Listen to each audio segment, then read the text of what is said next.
Welcome to Money and Matters podcast. I am your host, Yasmine Belle, coming to you with over 20 years as a corporate tax accountant and financial controller.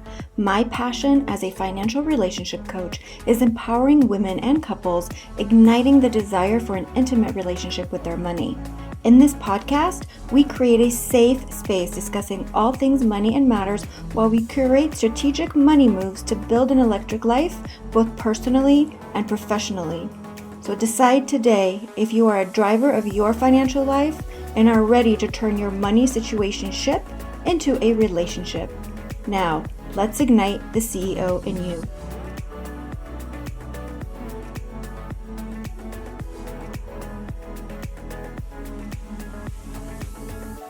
Today's topic is a delicious one as it covers who you marry will affect you financially. We have all heard by now that the number one reason for divorce in the United States is money. So why is that? Well, let's dive deep into it and peel the layers. Why are divorce rates at a sky high? Could it be the famous conscious uncoupling? Well, money matters play a large component, if not the number one factor, in the D word, divorce. I have personally seen the financial miscommunication happen over and over and over again. And let me tell you, the struggle is real. Wouldn't a simple fixer-oo to this madness be held by communication, compassion, and possibly honesty? Well, if it was that easy, finance wouldn't be named as the number one cause for splits in couples. Do you agree with me that in order to change the world or make the world a better place, the change must occur in us first? Looking at our current world, our society, it is the making of us, right? So it is our conditioning that is extended to our family, our friends, the universe, the world, and energy we put out. Miguel de Cervantes said it best: never stand begging for that which you have the power to earn. Now, taking finance and money, wouldn't it be prudent to have the conversation with ourselves first before communicating our needs and our wants with our partner? Well, if we really want to understand our current money situationship, we need to dive deep into the world of the inner child. Yes, childhood. Here are a few pondering questions to get started. How were you raised around money? Was it taboo to talk about money and your family growing up?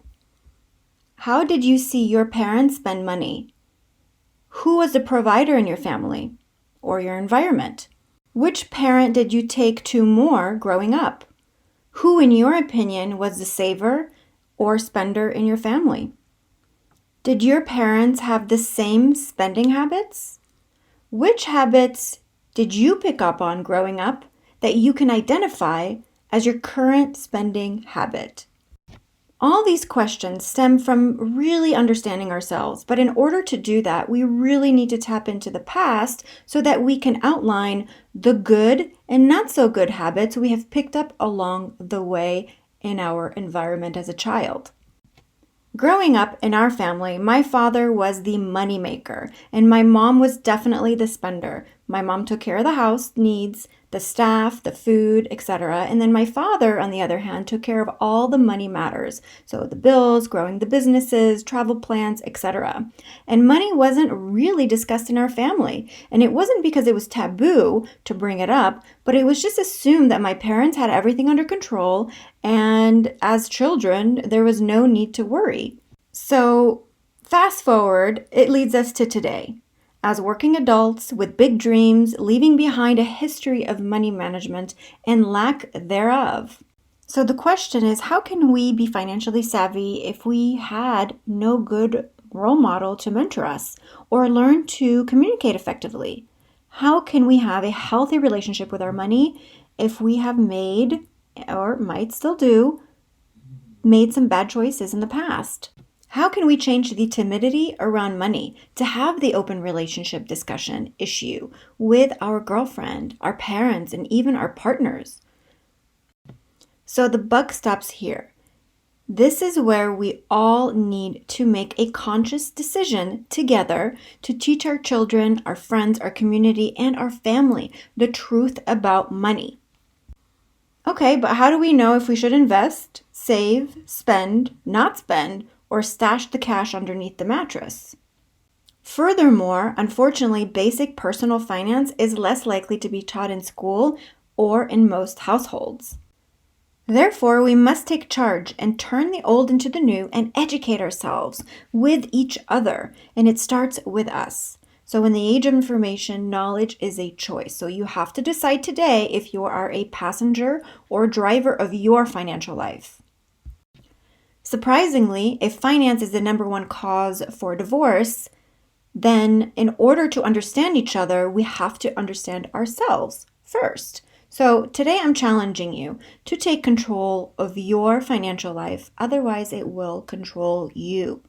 Know your money habits inside and out, and you can ask yourself these fundamental questions to guide you and write them in your money journal. Number 1, do you care about money? Number 2, what does money represent to you?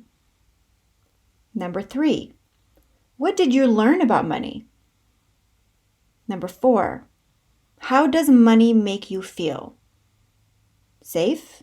Secure? Pleasures? Number 5, if you could do anything with money, what would it be? Number 6, how were you raised around money? Number 7, what habits have you picked up along the way where you are able to do better?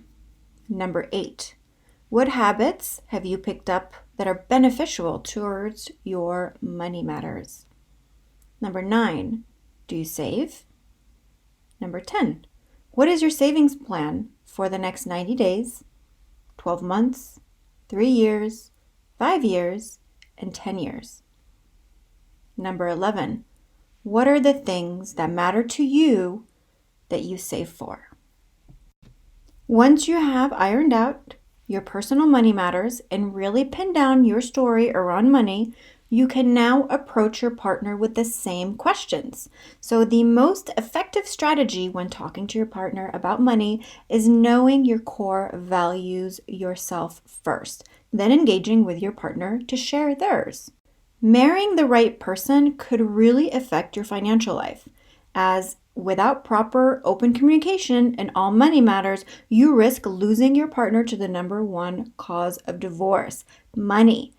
Here's an example why talking to your partner on money matters is important. Let's say you and your partner have a different mindset in terms of money. Here's an example. One partner always is saving, putting money away, and only spending money on what they need, not want. So that money mindset could be operating from a place of scarcity. You know that feeling when you never feel you have enough. So as soon as you get some money in, it goes out immediately to an unexpected bill. Money scarcity is always making you feel like you're living in a place of lack, right?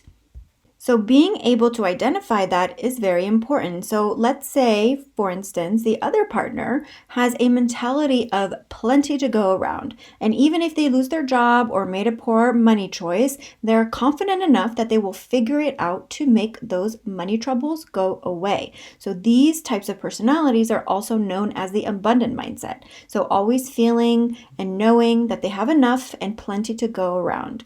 So you can see if you don't have the conversation with your partner at a basic level, you risk to find yourself with an opposite mindset from yours and could impact you financially. This is one of the most argued about topics in a relationship. He spends too much going out to eat. She spends too much on makeup, clothes. He spends too much on this and that, and so on. You get my point, right? Of course, you're going to think your partner spends too much if you have a scarcity mindset, and similar to an abundant mindset, as you may feel that your partner can be too frugal or even come across as cheap. So it's important to remember here that there is no such thing as right or wrong, and the key is simple: acknowledging your money mindset so you can align yourself with the right partner.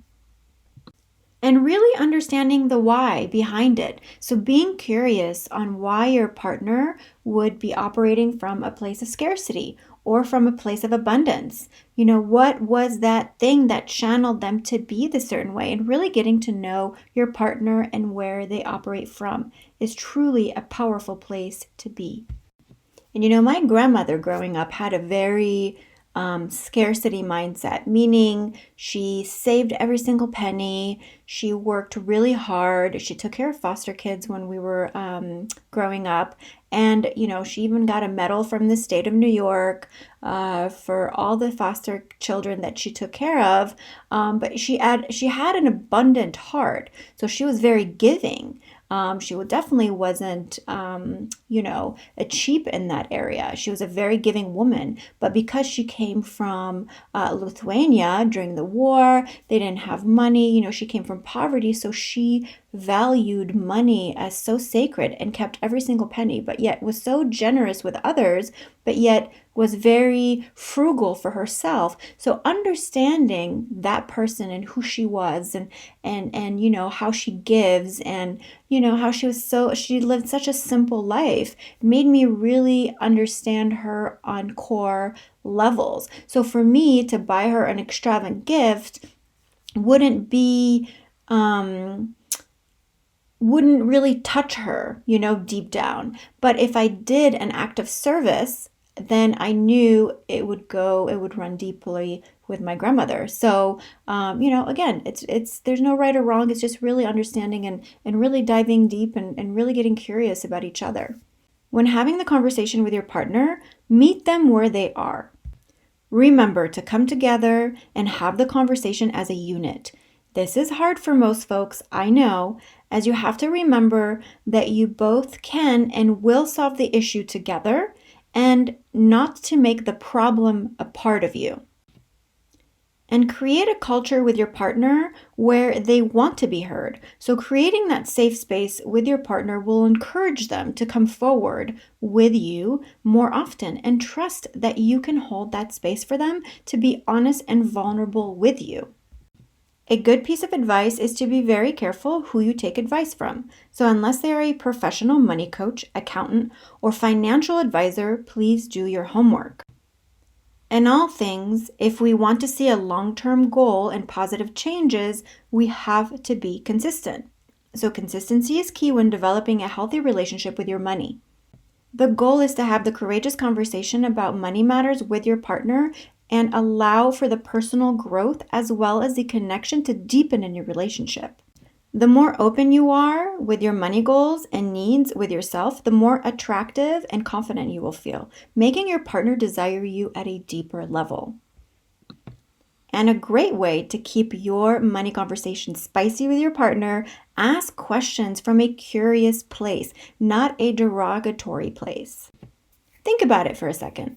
When we come from a curious place, we allow the conversation to flow freely. So ask why. Why is curiosity and the oyster of life itself? So dig and dive deep in understanding your partner and yourself without judgment, shame, or guilt. A simple conversation, a stroll in the park, without any hidden agendas or expectation, simply to get to know yourself and your partner better. Another great connection tool for financial relationship coaching is to pick 5 to 10 money goals together to achieve and check in weekly and build a habit. So schedule it in your calendar so you don't forget. Every Friday night after dinner, have our Money Matters date night with Bay. And make it sexy. There's absolutely no need to roll the eyes and drag the feet. Make it a candle night affair. A glass of wine in hand, a blanket, a fireplace, piano in the background. And now let's get to know each other financially. Remember, connection and consistency is key. So once you are comfortable with the weekly date night with your finances with Bay, you can take it to the next level, which you can ask these simple questions once you feel comfortable. Is number 1, would you mind walking me through your financial process so that I can manage my own better? Number 2, would you mind giving me advice on where I can maximize my savings? Number 3, Would you be open to sharing a joint account for all of our monthly home expenses and bills so we can track them together? Remember to make this fun. This shouldn't be a spreadsheet nightmare. Simply make money work for you and your partner. So work out these issues before they come up so that you can build a strong financial relationship with yourself and with your partner, which will trickle down to your personal relationship habits and deepen the connection at a root level. So building trust is a magical place to be. If you are a beautiful single woman listening, choose your girlfriends or guy friends as your partner. The more you are comfortable around the conversation, the more you will learn about yourself and in turn choose the right partner for you. So be sure to share anything you have learned along the way with your girlfriends, guy friends, and sharing is one of the most powerful tools we have. So please share your wins and losses with each other so we can all learn and avoid those mistakes down the line. I would love to hear your wins and losses at our Facebook group, WomanCEO Money Chat, where each week I will look through the post and pick a weekly winner to whom will receive a free consulting financial coaching lesson for free. So take advantage of this amazing opportunity. All posts should be made at the end of the day, Saturday, and I will pick them on Sunday. If you love this episode and are interested in learning more, be sure to listen to our next week's episode as we are diving into how you can use money in your relationship to enhance your intimacy. If you would like to also learn more about yourself and your powerful money journey, I have personally created a money journal just for you. So you can find the link below at our Etsy shop at WomanCEO Inc.-shop. Leaving you with the money quote of the day. Will Rogers says it best. Money and women are the most sought after and least known about of any two things we have. We would love to support you in your financial journey, so be sure to link up to our members' Facebook group at WomanCEO Money Chat. Write your posts and questions, and I will provide your action steps for you to turn your money moves into simple techniques. If you love this episode, please be sure to subscribe to our blog at WomanCEOinc.com. And thank you again for allowing me to share my voice with you and for all your support. Now ignite the CEO in you. And until next time, ciao.